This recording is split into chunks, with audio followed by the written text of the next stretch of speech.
Mary had a little man. We believe that all men are created equal. To the magnificent mosaic that is America. From radio beacon to radio beacon. I have a dream today. Change has come to America. Believe me. Help is on the way. Knock, knock.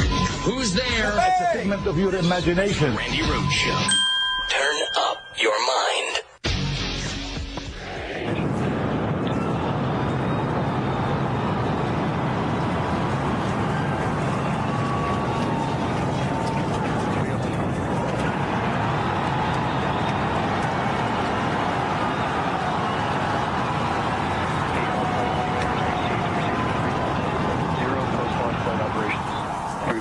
Chamber pressure is nominal. We should have had separation by now. Obviously, this is does not appear to be a nominal situation.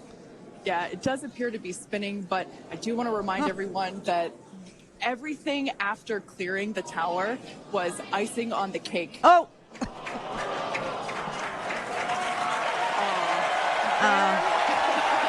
Oh, yeah. And there, as you saw, as we promised, an exciting end to the Starship inaugural integrated test flight. That was my week, everybody. That was my week. Hello. How are you?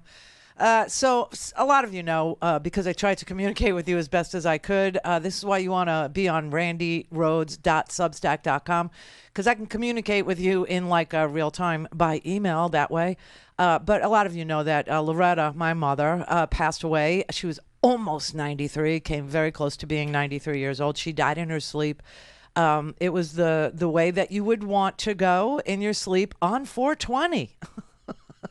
Actually, we buried her on 420. We buried her at 420 on 420 because that's what my mother would have wanted. Not really, but that's what happened. That's how it worked out. And I'm telling you, you know, it's the most horrendous situation to lose a parent. Only because listen, you know, 92 is a good run. She, as you know, was not, herself. I mean, she was healthy and everything and never had a pain in her life. You know, she had cancer when she was like 52 and it was grim. It was gruesome. And, my sister got pregnant with Jessica. My mother made a vow that she was going to stay alive to see her granddaughter because I would never give her one. And she was correct. So she wanted to stay alive to see my sister give birth to her grandchild, and she literally willed herself through, I can't tell you how many surgeries. I mean, every body part that you don't have to have, she didn't have. They took out everything that you can take out, and the only thing that kept her going was, probably just the sheer will to live, just probably the sheer will to see her kid, because I mean, the chemo that my mother had, was that good old-fashioned cisplatinum, the kind that makes you nice and nauseous, which is why we introduced the pot into Loretta's life in the first place. And she decided, this is good for you, and learned all the strains and every other thing about. She became the Dr. Joyce Brothers of marijuana and, instilled in me a culture of cultivation. And to this day, I still grow it. I don't smoke it, as you know. But my mother was a lover of the pot because we introduced it to her when she had the cancer. And she literally lived to see Jessica. And Jessica was her whole reason for living. She was everything to my mother. And so, we had to celebrate her life. But there is this thing that I have discovered that is, I'm going to say, God's anesthesia, which I think puts you into a state of shock so that you can plan a funeral because, oh my God, it is, the most unbelievable experience to plan a funeral and to call everybody and people you haven't seen and people you haven't spoke to and her friends and your friends and, relatives that, you haven't seen in 400 years and some good, some bad, some were rekindling, some were like, oh God, get out of my life now, go back to where you were. It was great to see you, but not really. Just an amazing thing. It was but I will tell you that I got all your messages, all of them on multiple platforms. But I will say that SpaceX Starship, that was not the only thing Elon Musk ever blew up. I mean, Twitter is a mess. It's a garbage heap. It's a dump. It's an actual pile of rubbish is what it is. So, everybody lost their blue check marks, which is now a sign that you have some integrity and dignity. Used to be a sign that you were verified to be who you are, to prevent imposters from impersonating journalists, from impersonating newspapers, from impersonating, celebrities who, might want to endorse a candidate or unendorse a candidate or be for something or not be for something. So now you've got everybody that went through the verification process, which is like planning a funeral, basically. You got to get all your papers together, all your papers, get the papers, and present them to, the people, the administrators at the Twitter. You had to show who you were and where you worked and pay stubs and the whole bit. You had to go through more to get a blue check than you did to get a gun in most of your states. I mean, it's just a ridiculous process. But when you got your blue check mark, it was a signal to the people at large that you were who you said you were. And now the blue check mark is being given to people who pay Elon Musk $8. And if you're a corporation, you're paying him $1,100 a month. Oh, F no. So now the blue check mark is the MAGA hat. That's what the blue check mark signifies now. It's not even it used to be a sign that you were who you said you were. It was a verified person. You were listening. And so today I see, I know Stephen King. I'm very lucky to have known him. He owns a radio station in Bangor, Maine, where he lives, called The Zone. And I worked on that radio station, and I was lucky. I mean, Stephen King is a very progressive, thinker. Obviously, he's, excruciatingly talented and, very, prolific in his, there's books and then another book and then a movie about the book and then a sequel to the movie about the book. And it's always, it's always a great read. Anyway, Stephen King, who I know is a progressive, right? He was like, oh, no, I'm not paying this $8 and Elon Musk is going to trash Twitter and blah, blah, blah. Today, there's a guy on Twitter with Stephen King's likeness and Stephen King's, profile picture and with a blue check mark, and it's not Stephen King. So I'm just hoping that Stephen King will, sort of sue and get everybody to, pay attention to how bogus Twitter has become. Because I try to, send out videos of my, I have so many really cool videos of Loretta. And a lot of you grew up with her just the way that I did. A lot of you know her. A lot of you had a picture of her in your mind's eye. And so, I posted some adorable things that, we went and looked through all of our phones and found as much stuff as we could so that we could show you, whether or not, she met what you had in your head. Because I remember when we first went on video, people said, I always thought you were a very big gal with dark hair, and some people even went as far as telling me what kind of car they imagined I drove. It was a red Mustang. No, I'm a sedan girl, always have been.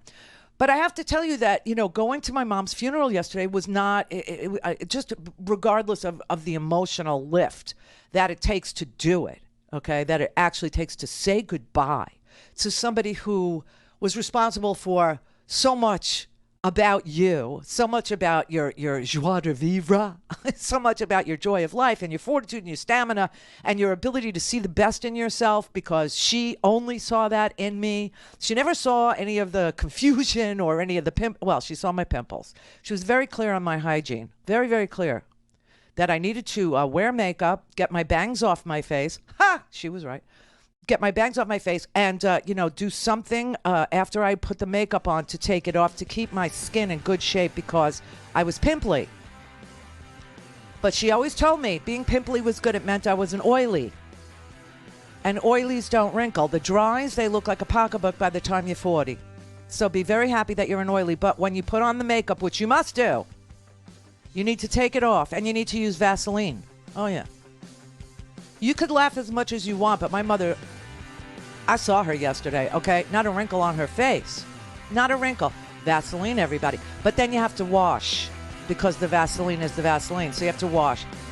But anyway, going there and knowing what you're going to do is like an emotional heavy lift. And then, on top of it, there's a gas shortage in Florida. And I was on empty. Wait. There's a story. What's happening here is crazy. All things Randi at RandiRhodes.com. Go for launch. Speaking truth to power, the Randi Rhodes Show. What's happening right now in Miami and in Fort Lauderdale with gasoline is crazy. You can't find gasoline anywhere. This has been going on since Sunday, and they're blaming it on the floods that impacted the port. And I know that was a factor, but it's been 4 days. This should have been figured out by now. And they're blaming it on consumer panic. Yeah, people are panicked because they got to get to work. They got places to go. And you either can't find gas or you have to wait in line for like 2 hours down the street where you're probably going to run out of gas while you're waiting. So yeah, people are panicked. And of course they're filling up, saying don't fill up. Of course you're going to fill up because you don't know the next time you're going to have to make a 2-hour line. And they keep saying it's going to get better, but it's not. They got to get this thing fixed. This is crazy. Who is they, Senator Marco Rubio of Florida? Who is they that have to get it fixed? Could it be your governor, who is very busy fighting the wokeness of the happiest place on earth, the Disney? Could it be your governor or the agriculture secretary, who are very busy, saying that, we can't have conversation in school about, gay parents. We can't have conversation in school about transgender children. We can't. No, they want to put the 10 Commandments in Texas. Do you know this? They want to put the 10 Commandments next semester in every single public school in Texas because we can't talk about sexuality, but we should be teaching our children as young as kindergarten about adultery. Now, how do you explain adultery and how do you explain coveting your neighbor's wife if you're not going to go down the sex talk avenue? Do you know what I'm saying? I mean, they make no sense. But here's Marco Rubio, the senator from Florida, bitching and moaning about there is no gas in Florida. Well, there isn't. There really isn't. We went to a couple gas stations on the way to my mother's funeral. I mean, I was literally on empty because I've been running around. I don't know. You have to do so much. There's clothes. There's the whole thing, the whole process of it. Now, that's why most people are choosing cremation, easy breezy cremation. Oh, no, not Loretta. No. My sister, as you know, died early, and it's a crying shame that a parent would have to lose a child. But that was 25 years ago, okay? And so some of us have processed. Jessica never will get through that, never, because that's her mother, okay? And my mother decided that what she wanted to do was to be entombed with my sister, and there's no room for me. You understand? There's no space for me. There's no space for Jessica. It's just the two of them. It's just the two of them in a wall down in Fort Lauderdale. Swear to God. Okay, so here we are trying to get down to the wall in Fort Lauderdale. Say goodbye to Loretta. Okay, who's not done torturing us. And so I don't have any gas. I don't have any gas because our governor is very busy traveling the world to run for something, won't say what. Couldn't possibly be the presidency. Oh, no, because then he would have to resign as governor. See? So he's not announcing that he's running for president, but he ain't here. He ain't here. He's somewhere doing some damn thing. The other day he was in D.C. doing some damn thing. Now he's going, he's doing like a worldwide tour so he can claim that he's got, foreign policy chops? I mean, this is the sickest thing I've ever heard.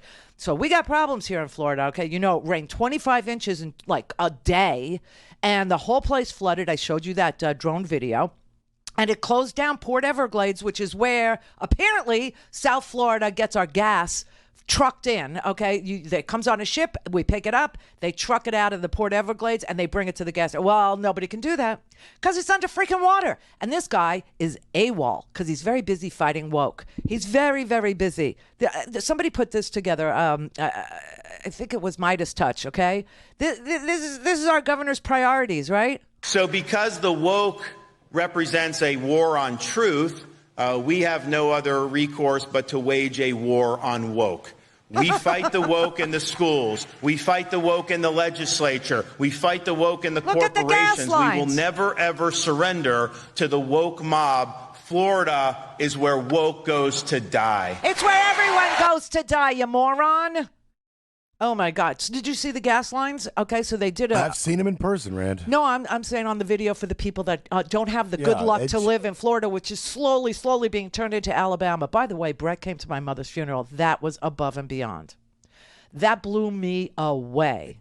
That he and Tony, his beautiful girlfriend that I have fallen in love with, came to my mother's funeral. I mean, that was just wow. Well, Tony was not going to not go, and it was the absolute least we could do. And True. That rabbi was awesome. Rabbi Jack, he was like the best, wasn't he? He was awesome, and I loved seeing Howard and Jimmy. That was great, seeing Jess and Amy and everybody. Yeah. But your speech was touching and funny and revelatory, and it reflected exactly what made you and your mother's relationship so special. And I have to tell you, something. I never get scared. Like I pick up this microphone every day, right? And you watch me do it, and it's like not a thing, okay? Something happens, and I become a vessel, and all these words that are flowing out of my mouth, they just go right through, right? And I have no problem conjuring, even if I haven't got a thought in my head before the show, okay? Because I've been reading for hours. The second that light goes on, I'm good. It just happens. I mean, that's just a thing, right? It just happens. But I was so scared at that podium. I mean, I was terrified, and I haven't shaken like that. Well, it didn't show. Oh my God, I was just shaking. I couldn't stop. I'm still shaking a little bit from it. But anyway, so we need gas, okay? And we're going to my mother's funeral. So I go to 2 gas stations, no gas. Like they have covers on all the pumps, right? Because to signal to you there is no gas. Don't even bother. And they're empty, the ones with no gas, right? And so we finally find a gas station, but it's got a line like that, okay? I mean, I could show you, a quick video. No, see, look at these lines. Okay, so this is what you're facing, right? This is sitting in the car. And I'm sitting patiently in the line, and I know what I have to do for the rest of the day, and it's daunting, and it's emotional, and it's draining. And I got Jessica in the car, and she's been through so freaking much loss lately, and it's been horrendous. And now we're sitting in a gas line, like it's 1972. This is why Jimmy Carter didn't get a second term, because of the gas lines, okay? And back then, I had just gotten my driver's license, and I loved sitting in the gas lines because it was the only time my parents would give me the keys to their car. Is if I took it on the odd day, because everything was you could get gas on an odd day, you could get gas on an even day, depending on your license plate. But I loved it because that was the only time I got to drive a car. Well, now I'm hating it because here I am, I've been there, done that. And it's the day of my mother's funeral. So I'm patiently waiting in line and being a good person, and I'm just doing what I'm supposed to do. All of a sudden, I see the car that I've been behind the whole time. They're getting ready to leave, okay? And Jessica says to me, okay, put on your signal. Just put on your turn signal so everybody knows that you're coming from this direction. You're going, because, you have to figure out which side your tank is on, right? And I said, okay, that's smart. So I do that. And all of a sudden, this guy comes tearing through the gas station and takes the spot. Didn't wait in line, didn't do anything, that everybody else was doing. And he just tears in and just sits and so I'm like, oh no, oh hell no. I'd become a complete and total Karen. I mean, that was because the stress, okay? I literally say to him, back up.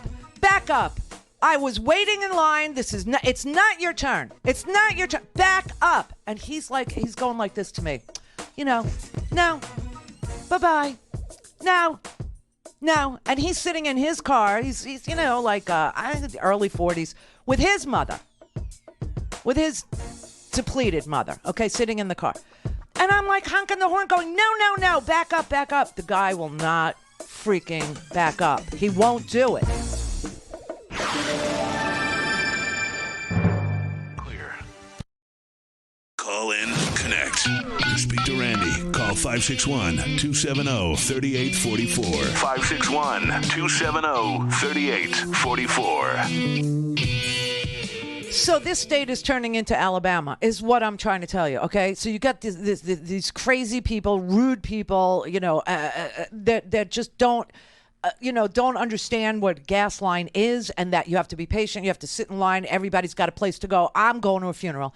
And this guy just doesn't give a rat's ass, okay? He just pulls on in and takes my spot. Okay. So now I'm like livid, okay? I'm beyond livid because the pressure of having to, do what I have to do for the rest of the day. Jessica's in the car, blah, blah, blah. I get out of the car, okay? I get out. And Jessica's like, oh no. I get out of the car, I get in this guy's face, and I said, you listen to me. I was waiting in that line, okay? Waiting patiently in that line with everybody else here. I am going to my mother's funeral today. My mother's funeral. You understand me, okay? I need you to back the F up. And he goes, oh, nice language, lady, you know, blah, blah, blah. Well, now Jessica sees he's getting in my face, so she gets out of the car, okay? So I go back in the car because I don't want her out of the car. It's freaking Florida, which is now Alabama. It's Floribama, everybody, Floribama. And I'm in it with a Florida man, okay? So she gets out. I don't know what she says because I'm in the car and I'm like, you know. So she gets back in the car. I go, you know, now I think he'll move. I think we did it. I think now. Oh, she goes, oh, no, he's not moving. I just called him a, let's say, cop sucker, except the word was not cop. And I said, you did what? She goes, well, that's my go-to. I go, you know, mine's douchebag because you can't say that word on the radio. So, you know, she goes, yeah, well, that's my go-to. So I look at her, we start laughing. And then I go, that's it. I'm not done. This guy is not leaving. And blah, blah. So I get out of the car and I say it again. I say, and I say to him, you're a douchebag. You understand me? This is the worst day of my life, okay? And I want you to see me, and I want you to see that the person you wouldn't back up for is having the worst day of her life, and that's who you wouldn't back up for. That makes you a douchebag today, and you always will be. Well, now I feel like I've gotten, you know, even or something. I don't know what the hell was, you know, total Karen move, okay? There should be a word for when you act like that, but it's justified. But it's justified because Karens aren't ever justified. Oh, so my there's a difference God. Here. Oh, my God. And so now the guy, you know, that's in the pump adjacent pulls out, and everybody in the gas station is motioning me, go ahead, go. And so I pull up, and now I'm beside this guy. I'm like right next to him, okay? And so I'm putting gas in the car, and I've decided, that's it. I'm done. I'm not saying anything. We're not exchanging any more words, blah, blah, blah. Because when I get out to put the gas in the car, Jessica grabs my arm. Like, she said to me, this guy could have a gun. This is Florida. Okay, that's that. Now, my child does not live here. She lives in Los Angeles, where they have some gun laws, okay? But she knows where she is, and she knows what's going on here, and she knows that DeSantis is very busy turning this into a backwater place that is rife with hatred and stress and hostile, fearful people. And everybody come July is going to have a gun. Oh, my God, what could go wrong? Holy hell, this place is really, really getting to be the deep freaking South. All right. So I'm getting gas now, and I'm shaking, okay? I shook. I'm still shaking. I've been shaking for 2 days. So this guy, this man, this older man, and you could tell, you know, he was older than me, right? And he had a Band-Aid on his head where apparently, you know, they did a little procedure, and he had something removed, right? Because it's Florida, and everybody's got the cancer. I don't know. But he has a Band-Aid on his head, and he comes up to me, and he says, I just want to let you know that you were right. That guy just came barreling out of nowhere, took your spot. I saw you waiting in line. I saw you and your daughter waiting in line the whole time. And I saw him come and just barrel through and take your spot. And I want you to know that I got out of my car because I thought to myself, and remember, this is a man who's older, you know, he's got to be in his early 70s. He said to me, I just want you to know that if that guy would have taken another step towards you, I was going to kick the crap out of him. But he doesn't say crap. And I said, well, thank you so much for saying that because I never blow up like that. And I don't. Everyone who knows me knows I'm calm, under pressure. You name it. You throw anything at me, I'll handle it. I'll deal with it. Anything you can't deal with, give it to me. I will do it. So I said, I'm really sorry. I didn't mean to make it. He goes, oh, no. You were right. So I felt better. But then I realized this is what Florida is turning into, okay? Anyway, while I'm putting the gas in my car, Jessica is FaceTiming her best friend, who's coming with us, okay, to Loretta's funeral because, you know, there's no way. I mean, everybody that knew Loretta loved Loretta, okay? It's just one of those things.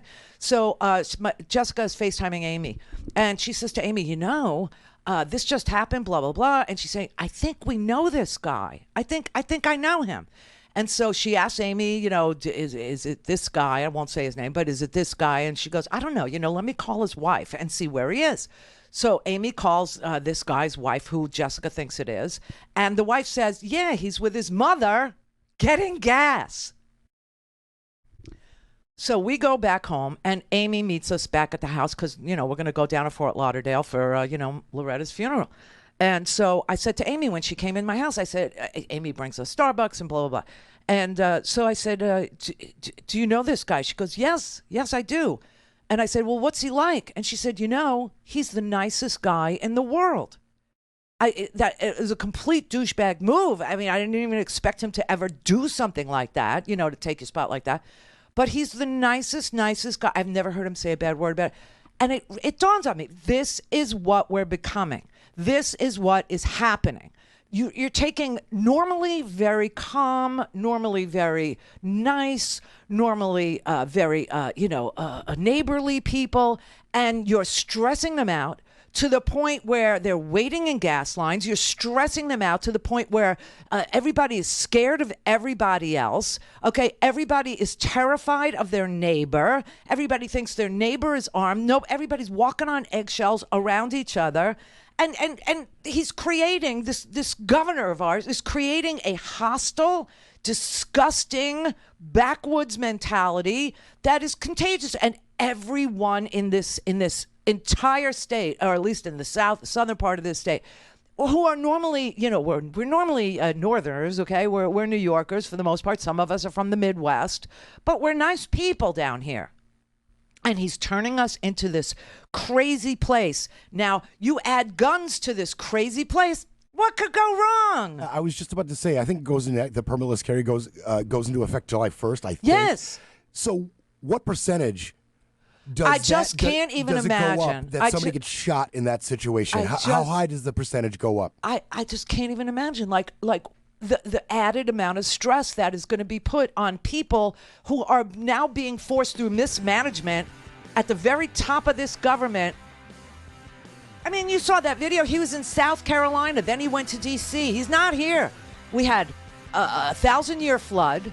And the ripple effect of it is that Port Everglades was underwater. The ripple effect was that the trucks couldn't get in there to get the gasoline. They couldn't get to the gas stations to fill. And we're all stressed to the gills.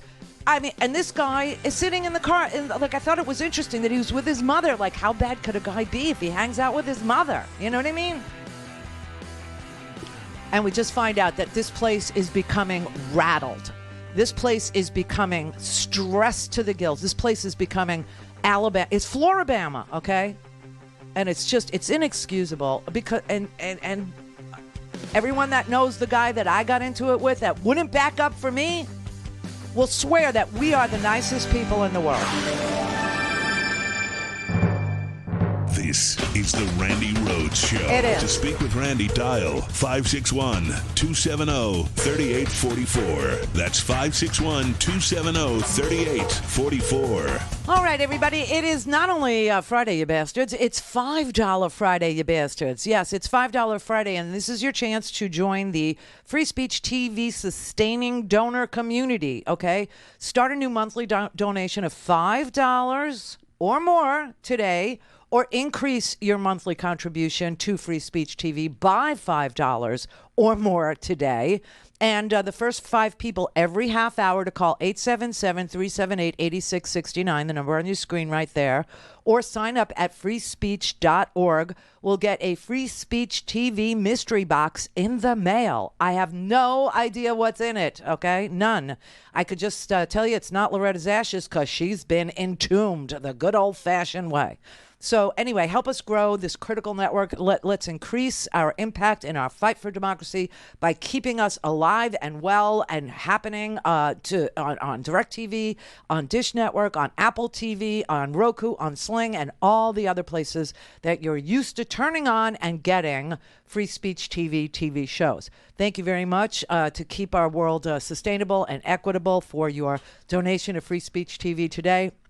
Again, the number's right there, 877-378-8669, or online at freespeech.org.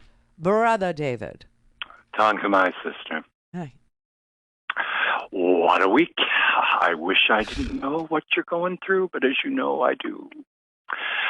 I know you do. I have to just tell you, it started with okay, I find out, this happened, and then the space shuttle, right? So Right. Okay, so we were there, and, the space shuttle goes over my house all the time. I see it all the time, and usually at night. So I say, because Jess is not usually here, so I say to Jess, oh, Jess, I know exactly where the space shuttle's going to cross. Let's go outside. I'll show it to you. So we go outside. We're standing there. In our stocking feet over here, half dressed, right? And I don't see it. About, later on that afternoon, because I was doing a million things, she was doing a million things. Somebody comes up to us and tells us, you know what, the space shuttle blew up. She said, that's why we didn't see it. It freaking blew up. I said, oh, what a beginning of our week. I mean, everything, and everything, went from there. Then we found out Dominion settled, no trial, no apology, nothing. I was like, oh my God. Yeah, it's one of those weeks. And then the gas line on the way to the funeral. I mean, my God. Come on. Oh my God. Welcome to the 70s, everybody. Thank you. That's just what I was thinking when you were doing your spiel. It's Friday's chat room, and everyone listening, randyrhodes.substack.com. Take it from there. It's $5 Friday. $5 Friday, that's right. Yeah. She broke her own mold coming out of it. And the apple did not fall far from the tree, sister. Oh. And this is how we keep them alive. You said you entombed? Entombed, yes. Excellent. She's in a crypt. I mean, it's just like, so, I mean, really, it's the words that you hear. That is so, Loretta. And that, like, they're asking you at the funeral home, they're asking you, like, so how did she do her makeup, and can you bring a picture and all this? So you're going through every picture you ever had. And I'm looking at her and I'm going, without makeup, Queen Elizabeth. With makeup, Mary Tyler Moore. Tyler Moore. And then you go, and the funeral parlor makeup artist made her look like Joan Crawford. So we're all going, bye, mommy, dearest. I mean, it was just... It was perfect. She would have loved it. She would have. Yeah, absolutely. Yeah. Crown of the Rocket, sister. You're in my thoughts. Thank you. Give me a kiss. Oh. Kiss goodbye for you. Yeah, it's unnerving what's going on. It is. It's unnerving. And my delightful sense of humor about the death is, really charming. Gary in Fort Lauderdale. Randy, we're so sorry for you about your mom. I got your note from you and Julie. Thank you very, very much. Thank you. But it's so good to know that you two had such a wonderful relationship for so many years. That's how you have to look at it. Yeah. Well, the rabbi, he was blown away. He was just blown away at the whole family situation. Because he was saying to me, so wait a minute. So your mother had a photograph of your sister's ex-husband in her bedside table? Yes. And your ex-husband is coming to the funeral with his wife? Yes. She's my sister wife. Okay. And is your husband presently? Yes, he's going to be there too. Yeah. And the rabbi is just sitting there going, what do you do for a living? And so I tell him, and he goes, oh my God, you're that Randy. That's yeah. funny. Yeah, it was. Well, Randy, I wanted to tell you that I work in Port Everglades, but I do it in a boat. I do it at the dock. Right. However, at one time I drove a fuel truck, and I used to deliver the fuel to the airport for the jet center. Yes. That's where I used to work. So I had, I used to drive the fuel truck. So if there's anything you want to know about Port Everglades, just let me know. But I wanted to tell you about the big flood last week. Okay, yeah. Well, first of all, Tuesday night, Julie and I went to a funeral. Oh. We had to go way out west. And we couldn't understand why the roads were so clogged up. And the reason the roads were so clogged up is because the gas stations were full of cars, and there were big lines coming out of the gas station. Yep. So the whole right lane was taken up. That's what happened down in Fort Lauderdale, too. I was. We were in Fort Lauderdale. Okay, so we were on Commercial Boulevard, and the reason why you could not get through on 441, you couldn't get through Commercial, is because all the cars are hanging out at the gas station. Oh, and yeah, there was a crime. I swear to God, there were cops everywhere because some guy took the cops on a police chase from Miami to Broward. Yeah, and then he decided to jump out of his car, take his shoes off. Okay, this is the time he had. Take his shoes off and jump into a freaking canal. So between that and the helicopters above, I mean, I was like in a movie. I was like, this is crazy. Every day. Yeah. Every day. That's what he's turning this place into. Yeah. 5 o'clock in the morning, you come out and turn on the news. One story after the bullet casings all over this place. Yep. Yellow tape, dead people, people in cars shot up. Yep. So anyway, the night of the big flood, when all the rain came, my daughter works 15 minutes from home. She left at 5 o'clock, even though I said, why don't you stay at work a little late tonight till it stops raining? Well, it never stopped raining. Right. So she got home 9 hours later at 2 o'clock in the morning. Oh, my God. She was on Griffin Road in a 500 car jam because of the flood, and she spent her her whole night in the car, and she said people were kicking on the side of her car, banging on her windows, telling her to get out of their way because, you know, they had these big redneck trucks with the big wheels. They could go through anything. Yep. And she was so scared, she called 911, and 911 says, we can't do anything about it. We can't get there either. Yep. And so this is what it's like in Florida now. I'm telling you, he's turning us into some you know, backwoods, you know, deep red states South hating, just a stressed out place. And this used to be, you know, the Sunshine States where people came to retire. This for fun. Yeah, I mean, the only reason why I'm here is because after my mother had the cancer, right, and she came down here, we all followed her down because that's who Loretta was. You just followed her wherever she went. And so that's how I ended up living here, okay, through no fault of my own. Well, you're much better off where you are than where I am. I can tell you that. And I lived in Miami before I lived here, so at least I got out of that. Oh, my God. Let's see, I was going to tell you something else. Oh, gosh, I'm getting so forgetful. That's okay. I'm sorry. It's all right. All right. Well, anyway, I don't know. I don't know how you believe in the afterlife and all that, but hopefully you see her again someday, not too soon. Thank you. Bye, Randy. Bye. Yeah, this place is turning into a real hateful place. It's turning into a real stressed out place. It's turning into a... Oh, and you know what DeSantis' excuse is? You know, he's running for something. Like I said, he won't say what, because if he announces he's running for president, he has to resign his governorship. Okay, so he won't say that he's running for president, and he's just traveling to South Carolina, North Carolina, then he's in D.C., and blah, blah, blah. All this is going on here. All of it. We had this massive flood that Gary was just explaining to you.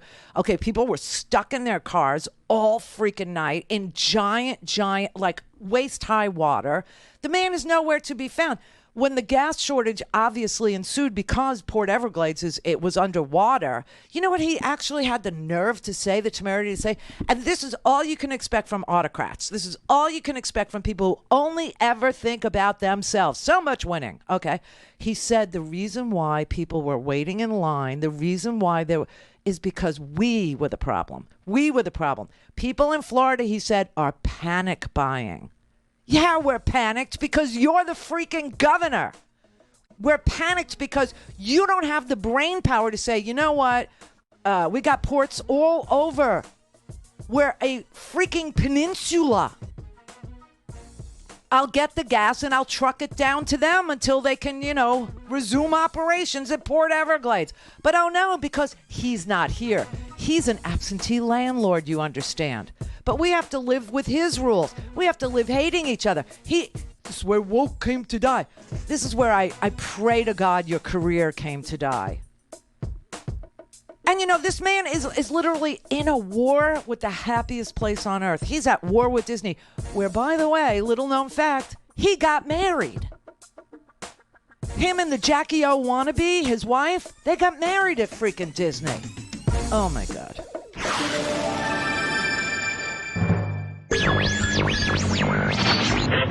Mary had a little man. We believe that all men are created equal to the magnificent mosaic that is America. From radio beacon to radio beacon. I have a dream today. Change has come to America. Believe me. Help is on the way. Knock, knock. Who's there? It's a figment of your imagination. Randi Rhodes Show. Turn up your mind.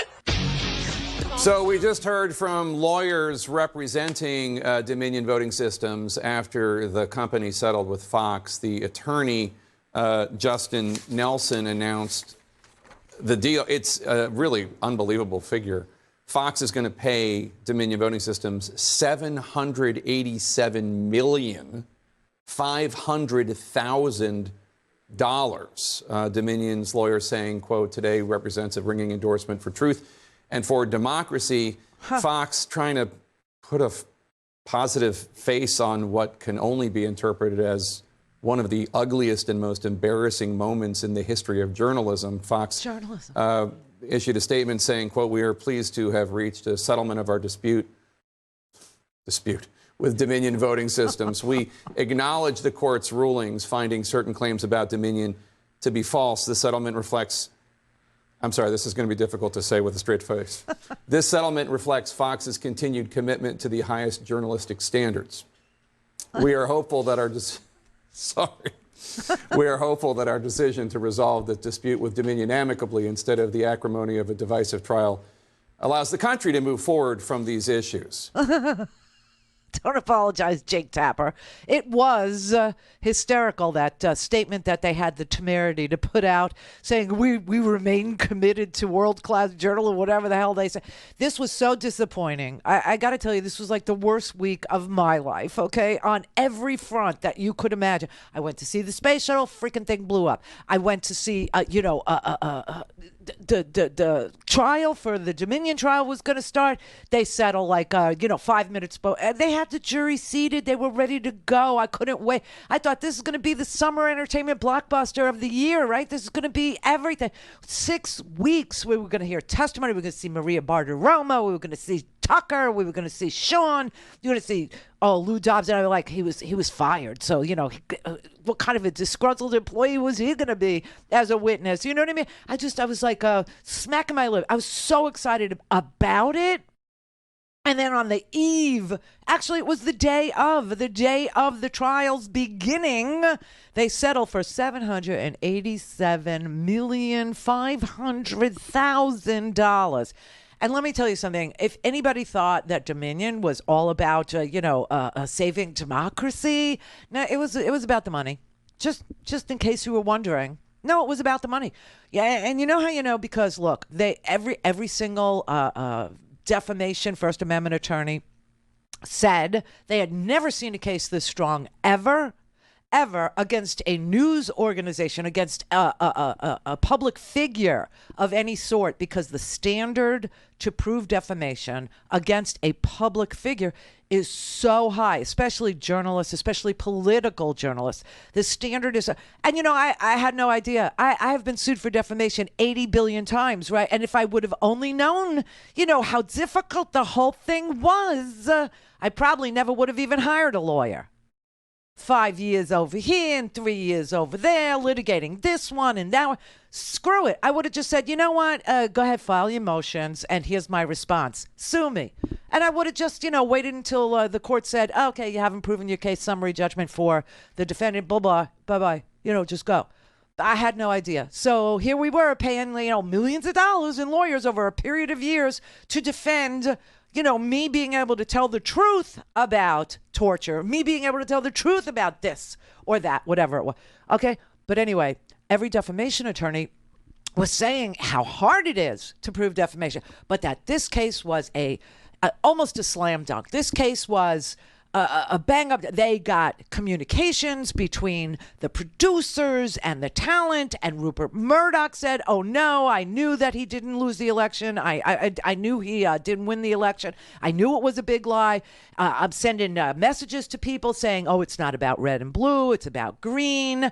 And Suzanne over there, the big CEO in charge of the program, she's saying, oh no, we're scared of the monster we built. Our audience is freaking frightening.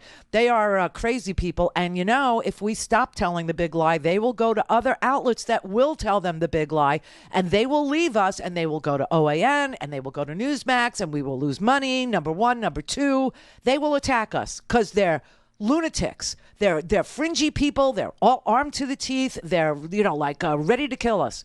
So just keep the big lie going. I mean, they had them. Dead to rights. They had them. And then they settle. And Gretchen Carlson, who herself received $20 million in a settlement, and she got a public apology from Jabba the Hutt Roger Ailes.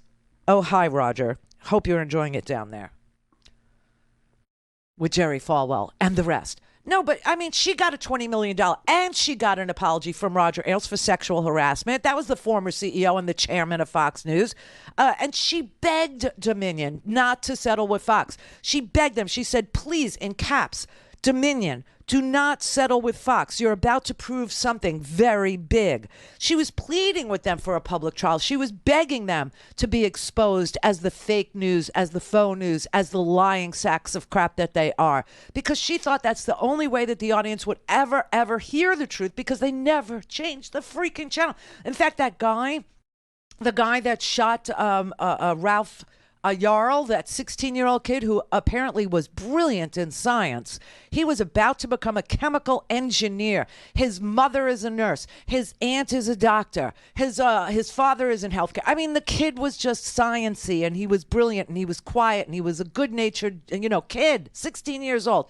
His whole life changed because this man who sat there night after night after night watching Fox News with the volume turned way the F up, okay, listening to this endless summary of fear and stress and who to be afraid of and what to do about your fear, and that this is just a criminal enterprise, this whole country is turning violent and you need guns and blah, blah, to the point where this man had turned into a raging racist, a raging QAnon conspiracy theory believing 80-something-year-old man who, when a kid came and knocked on his door, got so freaked out by crime that he shot this kid in the arm and shot this kid in the freaking head. Shot him in the head. And Fox does not have to say a word about it. Fox doesn't have to apologize. Fox doesn't have to retract. Fox doesn't have to do jack crap except pay almost $1 billion to Dominion, which is like 30%. It's like 30 times more than Dominion was worth. Because, they understood that the first damages that they would get wouldn't be, the big figure. It's always the punitive damages. It's always, the trouble you've caused, the grief you've caused, the stress you've caused. It's always about, having to get security for your employees because they came under threat. They were threatened with violence. That's the punitive damages. They're punitive because punitive means to prevent anybody else from doing it. Okay?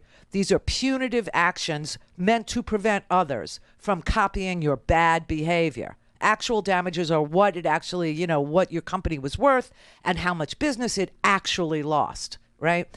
But punitives could be like off the charts because that has to do with sending a message. And I guess Fox understood that $1.6 billion was not off the table, so they cut it in half and said, this is what we'll give you. And they took it. You know why? They knew they'd win.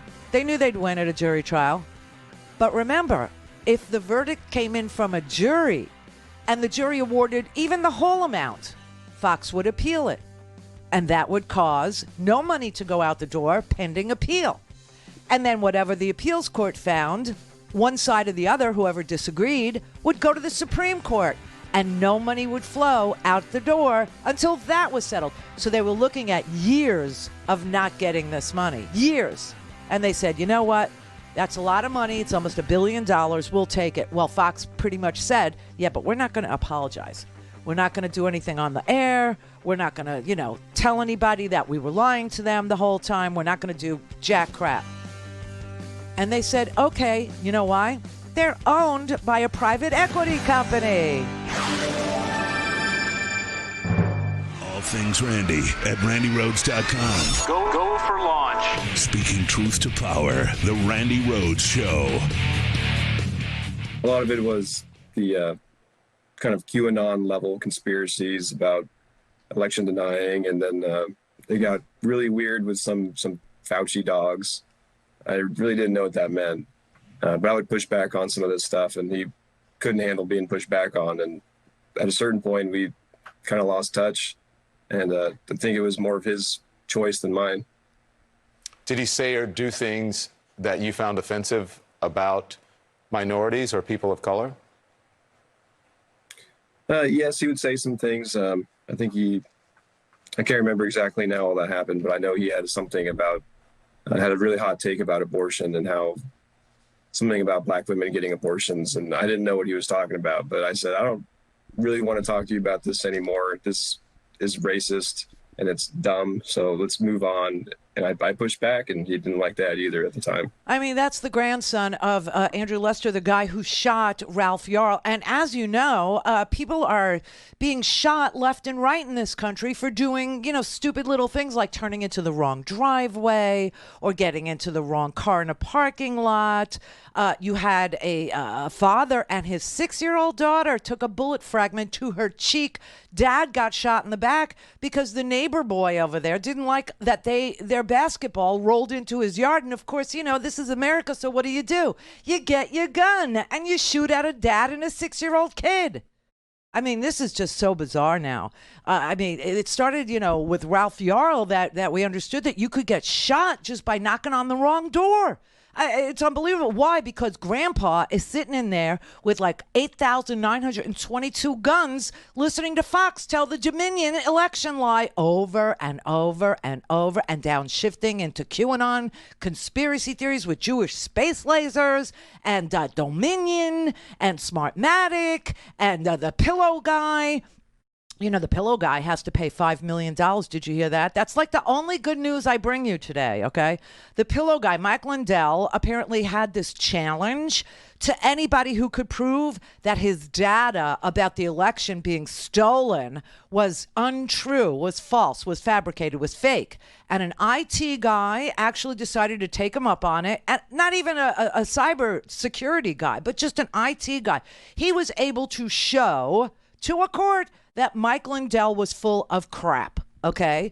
And the court ordered Mike Lindell to pony up the $5 million. Now, Mike Lindell is sitting on Fox News complaining that the court is progressive, the court was rigged against him. And I mean, it's endless. And these people are being, like, literally triggered to violence, literally being told the world is falling apart. You're being replaced. There's Jewish space lasers. It's a George Soros plot. And the election was stolen from you. And Fauci is, shooting you up with things that are going to follow you around or they're going to track you with it, whatever and the racist swill that comes spewing out of right-wing media with ease, man, just with the ease, like they got WD-40 on their tongues or something, just so easily. It's literally making people, fearful to the point where they're so stressed that they just shoot first and ask questions later. And then they find an attorney who's going to say, I was standing my ground. My rights are never stronger than when I'm in my own home, protecting my fort, protecting my fortress, protecting my home and hearth. Oh, F you. So this is the grandson of Ralph Yarl, who, by the way, was a public safety officer. Yeah, was a public safety officer. And he's sitting there saying, he had guns everywhere. Do you know that? He had guns. Did your grandfather have a gun or more weapons in the house? They were all over, yes. What do you mean, they? The guns were all over. He had them. Oh, my God. Stashed in some spots and had a big locker full of them. A locker full. But yeah, he was ready to defend his home, as he would say.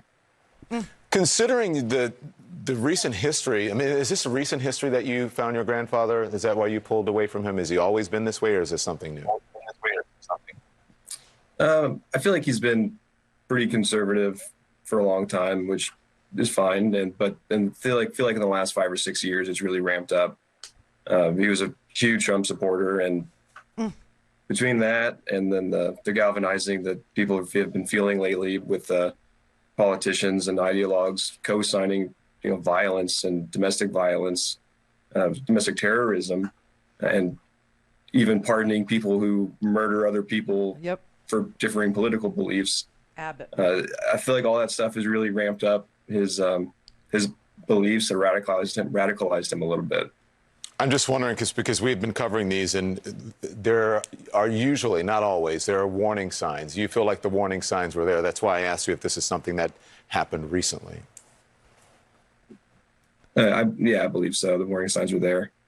I wasn't shocked when I heard the news. I wasn't shocked when I heard the news that my grandpa had had tried to kill a 16-year-old boy by shooting him in the freaking head. I was not surprised. He had guns everywhere. He had lockers full of it, and he was radicalized. This is the kind of talk that we used to use when we were talking about how did Al Qaeda do it? How did the Taliban do it? How did they get these people to murder their brothers? How did they get these people to pretty much keep women from going outside without a close male relative? How did they get the imposition of Sharia law everywhere in Afghanistan? How did that happen?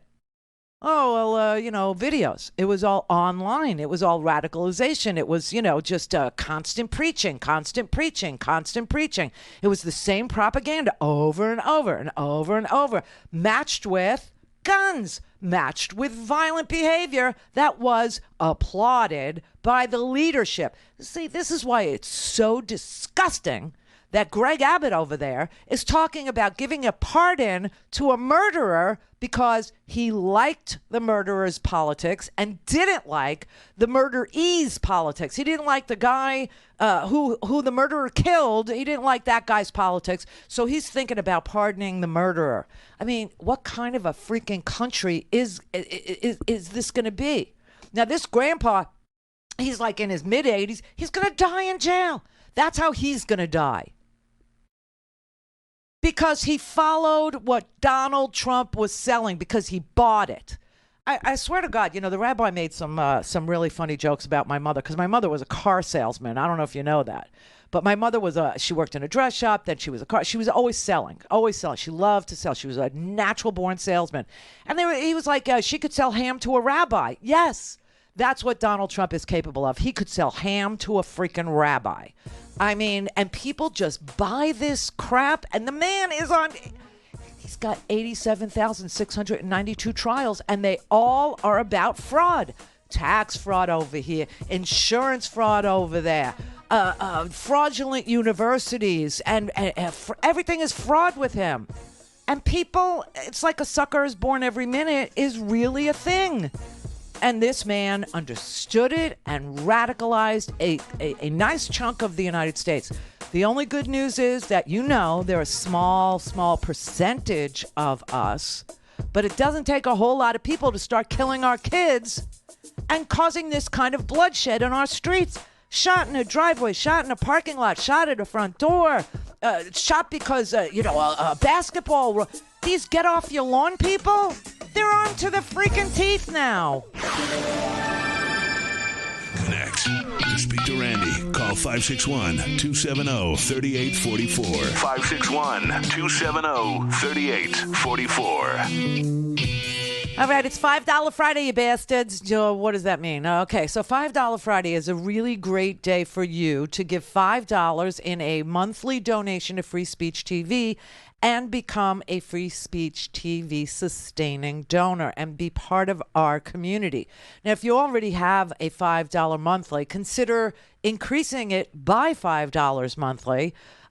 Or more, whatever is comfortable for you. Now, every half hour, we will give the first 5 people who do a $5 donation a Free Speech TV mystery box. It will come to your house. I really, honestly do not know what is in it. It's a mystery, So give us a call at 877-378-8669 or donate online at freespeech.org. And the first 5 people every half hour that do a $5 donation or increase their sustaining donation by $5 will get a Free Speech TV mystery box in the mail.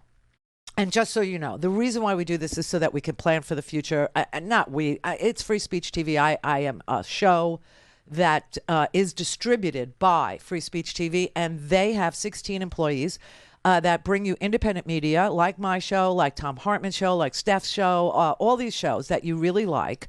And they make sure it gets where it needs to go so that you can see it. That's what they do. And they protect with their lives, their very lives, independent media, which obviously we need in this here country. So we're trying to build a more honest, more equitable, more sustainable society while the rest of the world sets itself on fire, okay?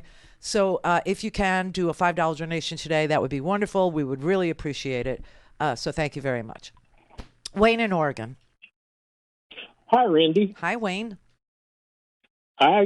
I'm going to invite you to leave DeSantistan and come to Oregon. Oregon? I've got a quick 7-point list of reasons why you should. We haven't had a Republican elected statewide office in over 40 years. And all voting is by mail. I'd rather have rain than DeSantis. Tom Hartman broadcasts from Portland. Yes, that's right. And there's no threats to abortion, no hurricanes or tornadoes, and we have desert, mountains, coast, beaches, farmland, and one big city. So those are just a quick Yeah, it's a nice list you got there. It's a very nice list. But don't you have Proud Boys and Antifa running around there? What are your gun laws like? Are they as bad as ours? We only boy, I'm not sure what yours are. And my hair will frizz. It's not even an issue here. No. Well, I was considering, if I could get my bearings, because I'm such an East Coast person. Mm-hmm. And so for me, the ocean is east, right? And so if I get lost, which I do all the time, even with a GPS, even with a Navi, okay, I have to have my phone and Google Maps going. I have to have my car going. I have no sense of direction. It's the weirdest thing. But if I could get my bearings and start thinking the ocean is going west, like I lived in California and I was all bamboozled. I was all turned around. But if I could, I would probably consider now Washington State. Why? Because they're banning assault weapons there. That's not a bad idea. Right? We only have one big city here in the entire state. Yeah, Portland. So, right. Yeah, right. Right. And so those things, the big city issues are just irrelevant to the rest of well, the it's state. not. These aren't big city issues. These are Republican issues. Yeah. These are Texan issues. Same these thing. These Yeah. are Missouri issues. These are armed, stressed out people issues. It has nothing to do with living in a city. In fact, if you live in a city, you're probably less likely to run into crime than you are in freaking rural America. Rural America is armed to the teeth. Everybody hates everybody. One is set upon the other. Now they want to tell the kids to hate other kids that aren't like them, and it's such a bizarre scenario that the rural people in this country are craving or wanting to go back to. Do you know? And I swear to God, there today we're going to find out something. And this is creepy, but today we're going to find out whether or not women will die in droves, in massive numbers, because today, the Supreme Court was supposed to weigh in on the Miffi-Pristone question, as if that's a question. I mean, we're really living in a country which is run by the Taliban mullahs at this point. So what we have here is a decision about whether or not a 23-year-old drug when I say 23 years old, that's not even accurate. That drug has been used since the 80s in Sweden, in France, in the UK, okay? And then it went through a 4-year review in the United States, like beginning in 1996. 4 years, 4 million women later, Mifepristone has one of the safest, best safety records. It's safer than, your Cialis. It's safer than the little blue pill, okay? It's safer than Tylenol, for God's sake. It's one of the safest drugs on the market, and it went through this rigorous thing with the FDA and 4 years of testing, and I think there was 16,000 participants in the drug trials before it got FDA approval, right? Now, 23 years later, 4 million women later, Clarence Thomas and his ilk, okay, these people for whom there is no law are going to make new law deciding whether or not women have to have surgical procedures instead of being able to take a 2-pill regimen, which is also used, by the way, for women who wanted to be pregnant, still want to be pregnant, but unfortunately, it wasn't their time. The universe said no, and they had a miscarriage, okay, which is emotional enough. Now they give them the 2-dose Mifepristone, misoprostol, to clear out, I hate to be graphic with you, but we have to be, to clear out their uterus of anything remaining so that they don't get septic, so that they don't get bacterial infections, so that they can clear and get ready for the next try, which is a good thing, right? If you're pro-life, it's a good thing to save the life of a woman, save the life of her freaking womb, her uterus, and let her try again. But oh no, oh hell no. Supreme Court was supposed to, on Wednesday, decide whether or not they were going to uphold Judge Kaczmarek's singular opinion about women and what should be available to us, and whether or not they were going to then ban the use of one of the 2 drugs in the 2-drug regimen. So then they kicked the can down the road because that's who they are. That's what they do, right? Because they want to write it down. They want opinions. So they wanted to write their opinions. They needed a little more time. So today is the day. Midnight is the cutoff, right? And this is their self-imposed due date. And I promise you, they're not going to do jack crap until it's well into Friday night, right? This is when all the big news gets dumped upon ye. So I'm guessing after network news is over, they will get around to releasing their considered opinions about how many women must die because of their religious convictions, because of their particular interpretation of the Bible. I mean, I honestly, this is so bizarre. This is so Sharia. This is so, proselytizing. This is so, it's a death cult. It really is. Fatality. This is the Randi Rhodes Show. To speak with Randi, dial 561-270-3844. That's 561-270-3844. Do you think that mifepristone and some of these pills that result in abortions should be illegal around the country? Well, Alex, I'm pro-life. I don't apologize for it. The reality is that 20 years ago, the FDA exceeded its authority in approving the abortion pill. And at the end of the day, I fully support efforts to take the abortion pill off the market. I think I'm pro-life.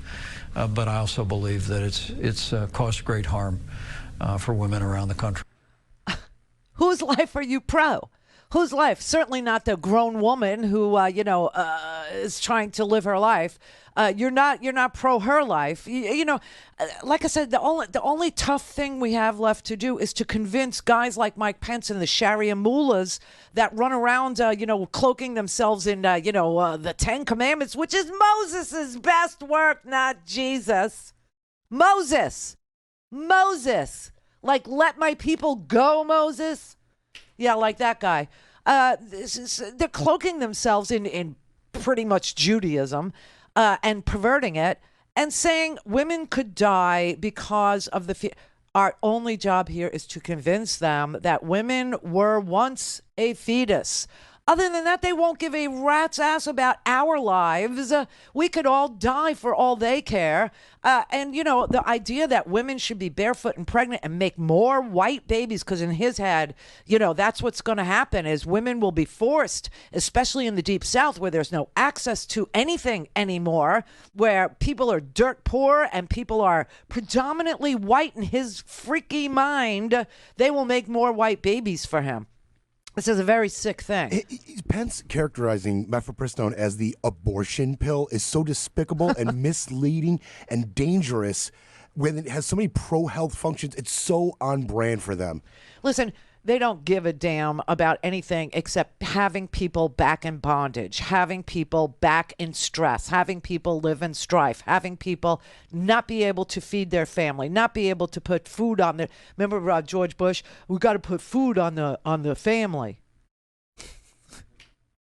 I mean, honestly, these brainiacs have it all figured out for the 21st century, don't they? The 21st century in their mind looks just like, 2000 BC. I swear to God. You know what year it is for me? It's 5783. Okay? 5783. And the people who have been around the longest think that what you're doing, Mike Pence, is anti-biblical, is anti-life. It's disgusting what they're doing. And now, and they're going to dump this on us on a Friday night so that everybody will be trying to, amuse their boredoms when this news falls out of the mouths of the 6-3 illegally taken Supreme Court. And why do I say illegally? They all freaking lied. And this one judge, this Kaczmarek dude, he lied just like Clarence lied. He lied. I mean, this guy covered up all of his fortune. We don't even know where his money comes from.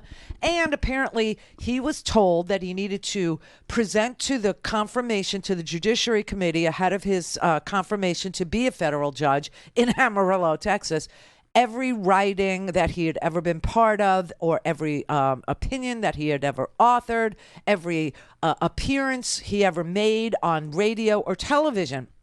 And he decided to lie about all of it. He did not disclose that he has investments, multi-million-dollar stock holdings concealed from the confirmation committee, the Judiciary Committee in the Senate.